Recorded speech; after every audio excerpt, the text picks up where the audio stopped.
This is a story I heard just last night, and I am narrating it as it was told to me by the person themselves. In 2001, near Shafil Moor in New Karachi, we had just started a new factory on a rented property. It was a large plot with 3 portions, each housing different factories. Upon entering the gate, there was a room for the security guard, followed by 2 factories on either side, and directly ahead was our factory. In our portion, there was an office at the entrance, with a warehouse storing raw materials on one side and machines installed on the other. Surrounding us were empty plots on 3 sides, while directly in front of the gate, there was a tea stall and a betel nut shop. Since our work was new, we often spent long hours there, working on samples and sometimes staying late into the night, enjoying rounds of tea, food, and cigarettes. One night, around 10 or 10:15 p.m., we sent a worker to get food, tea, and cigarettes. It suddenly started raining. After a while, the food arrived, and we all sat down to eat together. During our conversation, the worker mentioned that he had seen either the security guard's wife or daughter in a red dress, bathing alone in the rain on our factory's roof. We warned him not to stare too much because Pashtuns are quite strict about their women. If they misunderstood, they could kill him and bury him in one of the empty plots nearby. After finishing our meal, the rain had stopped, and we were preparing to leave for home. As we were driving out of the gate, I instinctively glanced at the roof, and there was still someone sitting there in a red shawl or scarf. A few days passed, and we forgot about the incident. Then, one day, it started raining heavily again during the day.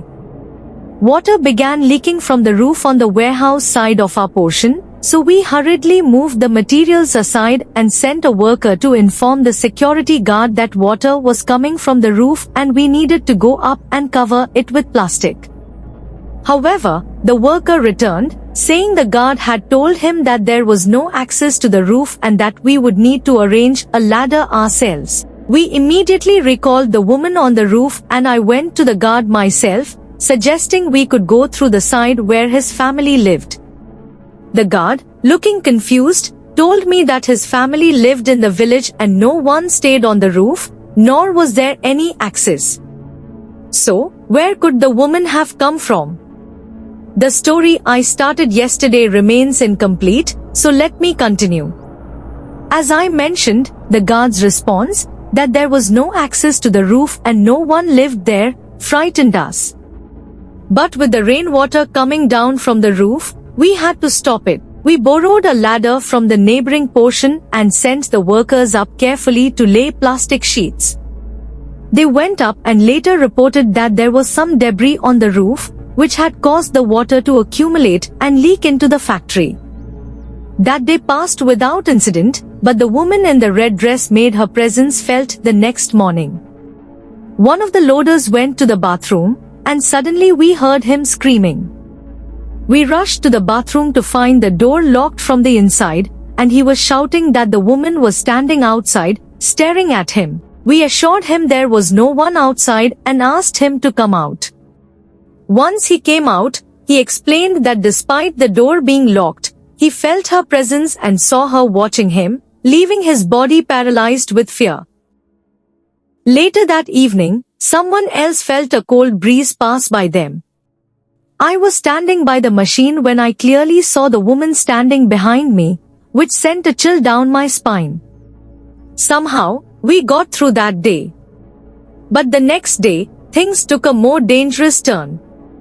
Another loader was in the warehouse when he saw someone jump on him. Startled, he backed away and hit his head on a loading trolley, splitting his scalp open. We quietly sent him to the clinic, warning him not to say anything strange, as people would make fun of him, and then sent him home. The situation had now become too serious, so we closed the factory and went straight to the broker from whom we had rented the place. We told him the entire story, explaining that it was no longer possible to work there. Moving the machines would be difficult and expensive.